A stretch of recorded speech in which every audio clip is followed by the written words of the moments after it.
The 1970s were a decade that seemed to exist in two entirely different worlds.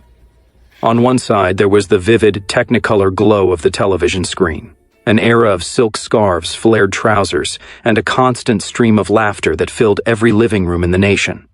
On the other side, there was the gritty, gray reality of a country in transition, marked by power cuts and economic uncertainty. For the millions of people who turned to their televisions for escape, the stars they saw were more than just performers. They were symbols of a success that seemed untouchable. We believed we knew them because they were in our homes every week, sharing their wit and their warmth. But fame is a deceptive curtain. While we were focused on the bright, polished image they projected, we rarely saw the heavy toll the spotlight was taking behind the scenes. Many of these icons were living a double life, trapped in a cycle of public adoration and a private, hollow despair. They were giants of their era, but beneath the costumes and the heavy makeup, they were fighting silent battles that would eventually consume them. Today, we turn the page on the stories of 14 legends who reached the highest peaks of stardom, only to find that the cost of staying there was a price they could never truly pay. The first chapter of this tragic era belongs to Eutha Joyce, Celebrity Count. 1. A woman who reigned as the undisputed queen of British sitcoms. To the public, she was Mildred Roper, the sharp-tongued, flamboyant, and sexually frustrated wife who dominated the screen in and about the house and its iconic spin-off, George and Mildred.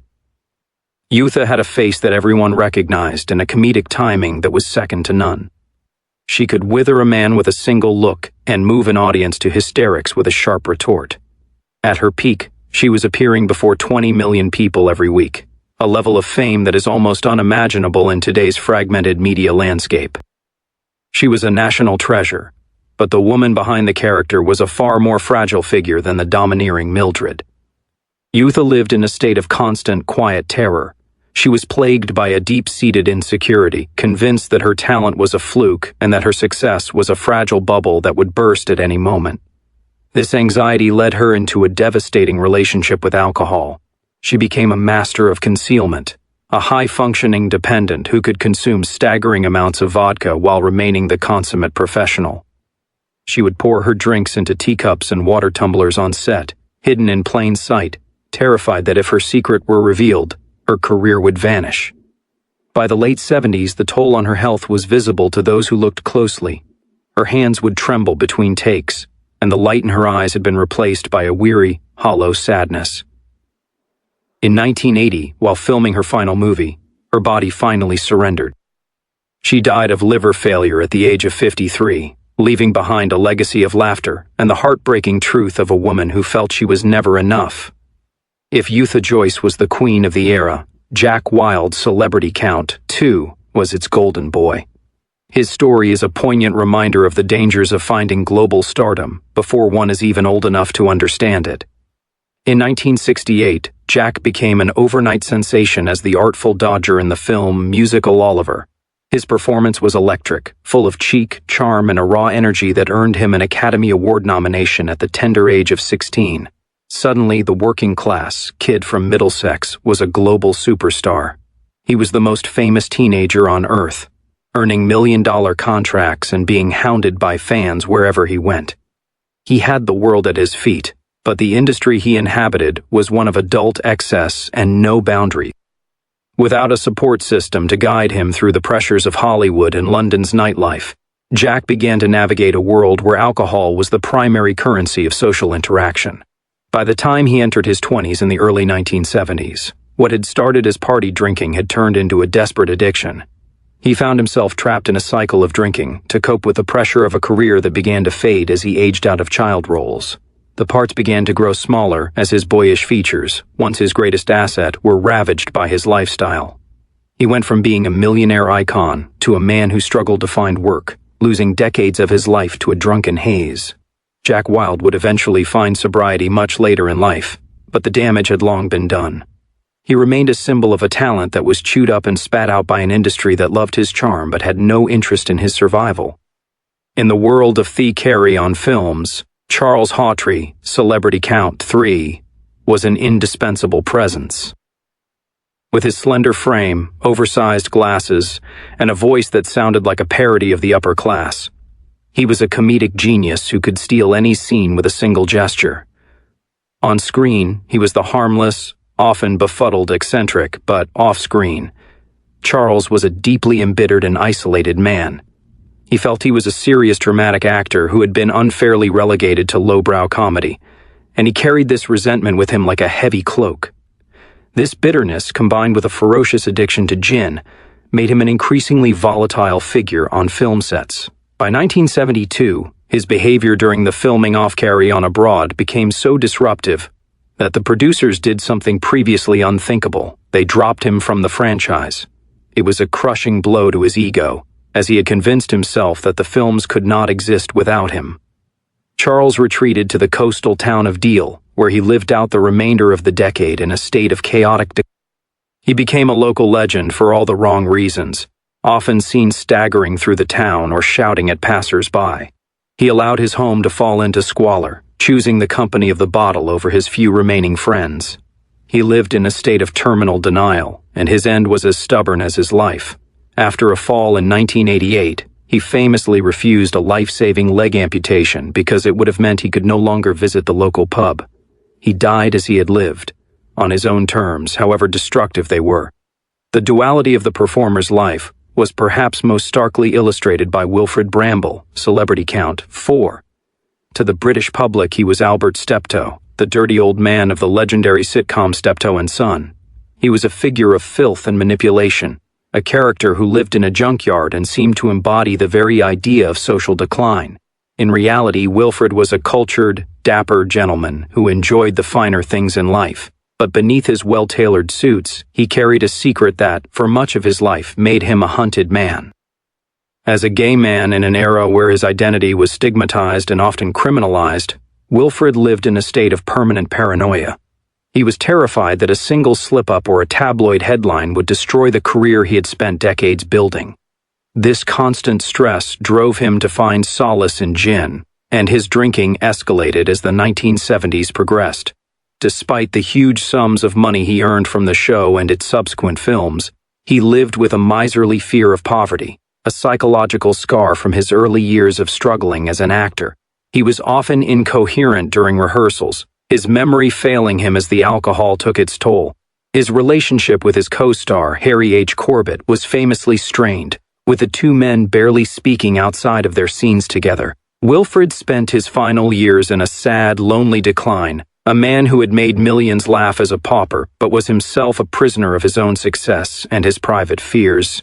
Robert Shaw, Celebrity Count 5, was a man who seemed to be carved out of granite. He was a titan of the 1970s blockbuster era, a powerful actor with a gravelly voice and a physical presence that commanded every frame. Whether he was playing the chilling assassin in From Russia with Love, or the obsessed shark hunter Quint in Jaws, he was the embodiment of rugged masculinity. But Robert Shaw was also a highly intelligent, sensitive man, a talented novelist and playwright who often felt that his acting career was a golden cage. He felt a deep intellectual frustration with the roles that made him famous, and he used alcohol as a way to silence the internal noise. His drinking was legendary in the industry, and it often threatened the very productions that relied on his talent. During the filming of Jaws, his dependency was so severe that it created a tense, difficult environment on set. He famously struggled through the iconic USS Indianapolis monologue, initially attempting to perform it while heavily intoxicated to achieve a sense of realism. He failed miserably and had to be carried off the set, returning the next day sober and full of shame to deliver one of the greatest performances in cinematic history. However, the victory was short-lived. By the late 70s, the toll of his consumption was undeniable. He looked far older than his years, his face etched with the strain of his internal battles. In 1978, at the age of just 51, his heart finally gave out, taking one of the era's most powerful voices before he could ever truly find the creative peace he craved. The 1970s also felt the lingering shadow of Tony Hancock, Celebrity Count 6, a man who had been the biggest star in the country just a decade earlier. Hancock was a comedic philosopher, the lad himself, whose work in Hancock's Half Hour defined the modern sitcom. He was a genius of timing and character, but he was also his own worst enemy. Tony was a perfectionist who was never satisfied with his own brilliance. He believed that to grow, he had to constantly destroy what he had built, a philosophy that led him to fire his writers and alienate his collaborators. This self-sabotage was fueled by an ever-increasing dependency on vodka. By the time the 70s began, Hancock was a man in terminal freefall. He traveled to Australia in a desperate attempt to reboot his career, but the demons followed him across the globe. He was often unable to learn his lines, relying on cue cards and the patience of directors who still remembered his greatness.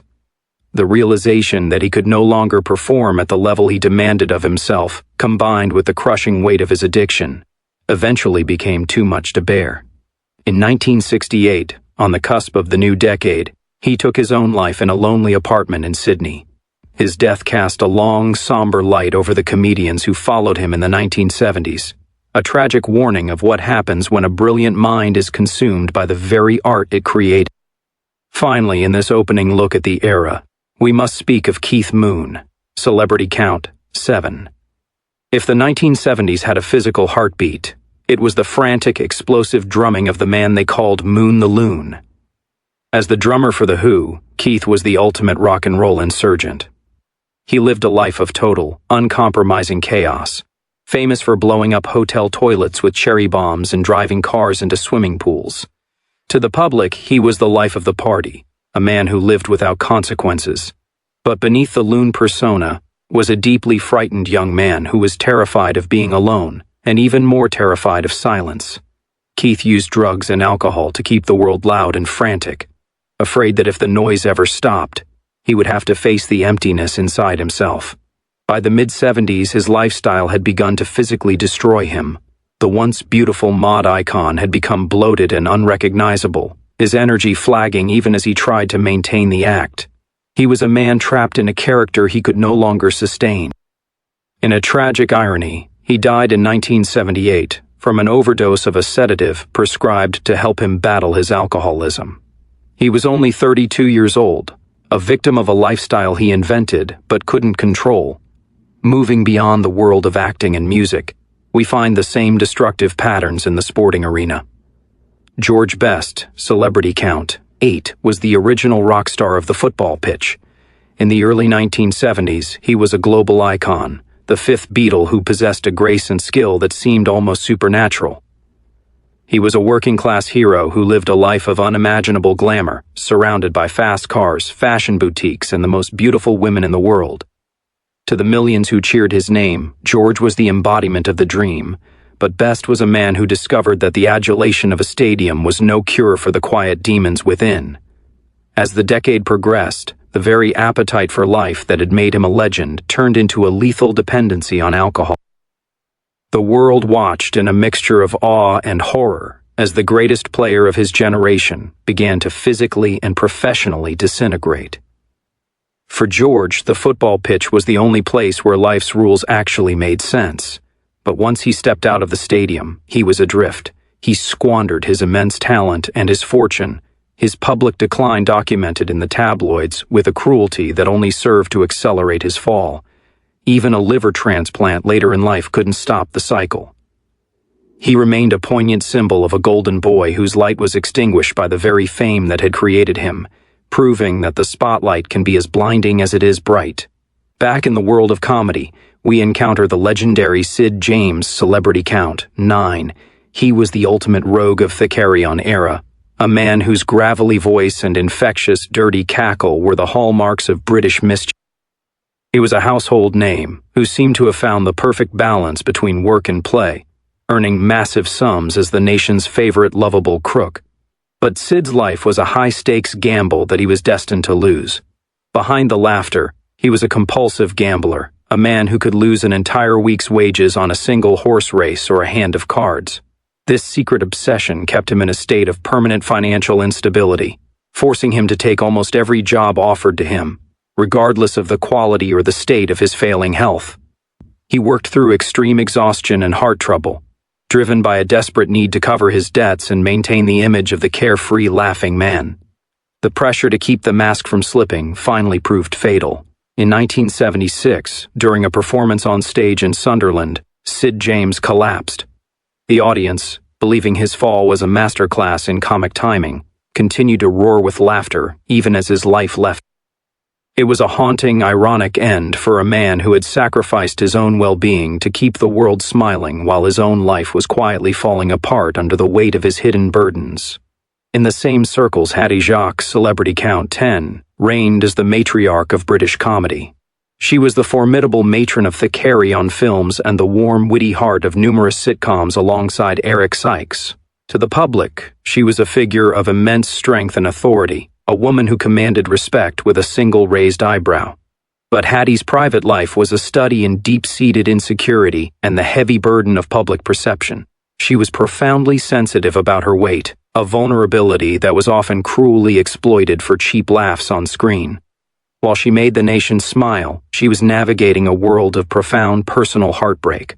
Following a painful divorce and a subsequent media scandal that painted her in a harsh light, Hattie retreated further into her work, using the manic schedule of a top-tier star to drown out the noise of her own loneliness. She was a woman who gave everything to her friends and her audience, often at the total neglect of her own medical needs.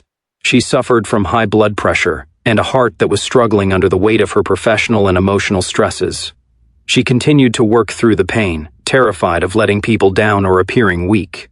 When she died of a heart attack in 1980 at the age of 58, the nation lost its favorite mother figure, never fully realizing that the woman who looked after everyone else had spent much of her life desperately needing someone to look after her.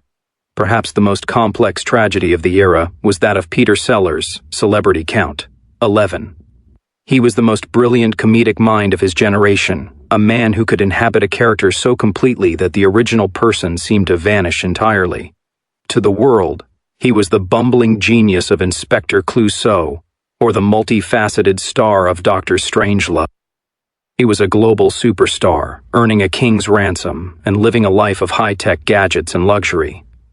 But Sellers famously admitted that he had no personality of his own, once stating that he was merely a hollow vessel until he stepped into a role. This psychological void led to a decade of increasingly erratic and often cruel behavior toward those he claimed to love. He was a man who used his wealth to buy everything but could never purchase a moment of peace. His 1970s were defined by explosive tantrums on film sets, a string of broken marriages, and a desperate, almost manic search for spiritual meaning that always seemed to elude him. He lived in constant fear that the audience would eventually look behind the mask and find nothing there. By the time he reached the end of the decade, his heart, much like his spirit, was exhausted. He died in 1980 at the age of 54, leaving behind a legacy of cinematic perfection and the haunting memory of a man who was never truly comfortable being himself. Dick Emery, celebrity count 12, was another master of the comedic mask, a man whose sketch shows were the bedrock of 1970s television. With characters like the buck-toothed Vic or the flirtatious Mandy, he became a household name, a figure of constant fun and energy. He was a wealthy man who enjoyed the fruits of his labor. But behind the thousand faces he presented to the public lay a man gripped by a permanent, paralyzing anxiety. Emery was haunted by the conviction that his fame was a mistake and that at any moment, the public would realize he wasn't actually funny. This deep-seated insecurity made him a difficult, often moody man when the cameras weren't rolling. He was a man who could not be alone, yet found it impossible to stay in a stable relationship, marrying 5 times in a desperate search for a security that money simply couldn't buy. He pushed himself to the point of total physical and mental collapse, terrified that if he stopped working for even a second, the world would move on and forget. When he passed away in 1983, it was revealed that the man who made millions laugh had spent much of his life in a silent, desperate battle with depression and a feeling of profound inadequacy. The isolation of the era was felt just as sharply by Beryl Reid, celebrity count 13. A powerhouse of the British stage and screen, she was a woman whose eccentric characters and razor-sharp wit made her a beloved figure throughout the 70s. She could play the dotty old lady or the formidable matriarch with equal brilliance, and to the public, she was a source of constant warmth and light. But Beryl's private reality was a study in profound, self-imposed isolation. Despite her professional success, she struggled with a deep-seated belief that she was fundamentally unlovable. She lived in a large, rambling, and increasingly cluttered house, eventually choosing the company of her many cats over a human society she found increasingly difficult to trust or navigate. Her failed marriages left her with a sense of rejection that she buried under a mountain of work. She was a perfectionist who demanded as much from herself as she did from others, often leading to a reputation for being difficult on set. In truth, she was simply a woman terrified of failure, convinced that her worth was tied entirely to her performance. As the decade drew to a close, her world shrank further, her fame remaining steady while her private life drifted into a silence that no amount of canned laughter could ever truly fill. Finally, we must look at Leonard Rossiter, celebrity count 14, an actor whose intensity was so great that he often seemed to vibrate with a nervous energy on screen. Whether as the cynical, social climbing Rigsby in Rising Damp, or the disillusioned Reggie Perrin, he captured the frustrations and the absurdities of 1970s life with a bite that was both hilarious and deeply uncomfortable. Rossiter was a man who had no patience for mediocrity, a perfectionist whose drive for excellence made him a formidable and often intimidating presence in the rehearsal room. But this relentless pursuit of the perfect take came at a heavy personal cost. He was a man who could never truly switch off, his mind constantly analyzing his performances and the world around him. This internal pressure masked a man who was deeply sensitive and often overwhelmed by the expectations of his own success. He lived a relatively quiet life outside of the spotlight, but the mental strain was evident to those closest to him. He was a man who felt the weight of the world too deeply, and the cynical characters he played were often a reflection of his own struggle to find meaning in a world he found increasingly chaotic. He died suddenly in his dressing room in 1984, an ironic and tragic end for a man who had spent his life exploring the frailty of the human condition. To truly understand the fall of Ian Hendry, celebrity count 15, one must look at what he left behind. He wasn't just another actor who drank. He was a man who possessed a specific, magnetic quality that defined the cool of the early 60s. He was the original lead of the Avengers, the man who paved the way for every suave leading man that followed. But by the time the 1970s reached their midpoint, the magnetic pull had reversed. Directors who once begged for his time now looked away when his name was mentioned. His performance in Get Carter remains one of the most haunting portrayals of the decade, not because of the script, but because of the reality etched into his face. He played a man whose soul had been hollowed out, a reflection of the vodka-soaked reality he was living every single day. He spent his final years in a state of quiet, dignified poverty, a man who had seen the top of the mountain and could no longer bear the climb back down. When he passed away in 1984, the news was a small footnote in the papers, a tragic end for a man who was once destined to be the biggest star in the world. He died at 53, the same age as Eutha Joyce, as if that specific year was the threshold where the body finally says no more. When we look back at these 15 individuals, a pattern emerges that is as chilling as it is clear. They were the architects of a nation's joy during one of its darkest decades. They provided the color when the world felt gray, the laughter when the news was grim, and the music when the streets were silent. But the 1970s were a decade that demanded a high price for that escape. These icons were caught in a revolving door of public expectation and private disintegration. They were forced to maintain a polished, untouchable exterior while their internal lives were being ravaged by the very same pressures that made them famous. We loved the wild man of Keith Moon, but we never stopped to ask if the man behind the drums was screaming for help. We laughed at the dirty old man of Wilfrid Bramble, never realizing that his dental decay was a literal manifestation of his physical decline. We marveled at the voice of Richard Burton, not knowing that every syllable was filtered through a haze of self-loathing. The tragedy of this era is that the spotlight acts as a wall, not a bridge. It creates a barrier between the performer and the world they are trying to reach. For Benny Hill, that wall was built of money he couldn't spend. For Hattie Jacques, it was built of an image she couldn't escape. For Peter Sellers, it was built of 1,000 faces that left him with none of his own. They lived in a world where the applause was so loud they couldn't hear their own hearts breaking, and the lights were so bright they couldn't see the exit. They were prisoners of their own brilliance, trapped in a decade that celebrated their excess while ignoring their pain. As the final credits of their lives rolled, many of these legends were left with nothing but the echoes of a laughter they could never quite join. They gave us their wit, their energy, and their health, pouring every ounce of their humanity into characters that would live forever, even as they themselves faded away in small flats, lonely hospital rooms, or dressing rooms filled with the scent of gin and old costumes. They were the sacrifices made on the altar of entertainment. Today, as we watch their old films and listen to their classic records, we must do more than just remember the talent. We must remember the person beneath the mask. We must look at those grainy black and white photos of their later years and see the courage it took to keep performing while the world was falling apart. The 1970s gave us legends, but it took away the people who owned those names. Let us remember them not as victims of their own success, but as human beings who were brave enough to be vulnerable in front of millions. Their lives were shattered, yes, but even in the broken pieces, we can see the reflection of a talent that was truly once in a generation. They brought the sunshine into our homes, even when they were living in the dark. They made us feel alive, even when they were dying inside. And perhaps that is the most enduring legacy of all, that in their struggle to find themselves, they helped an entire nation find a reason to smile.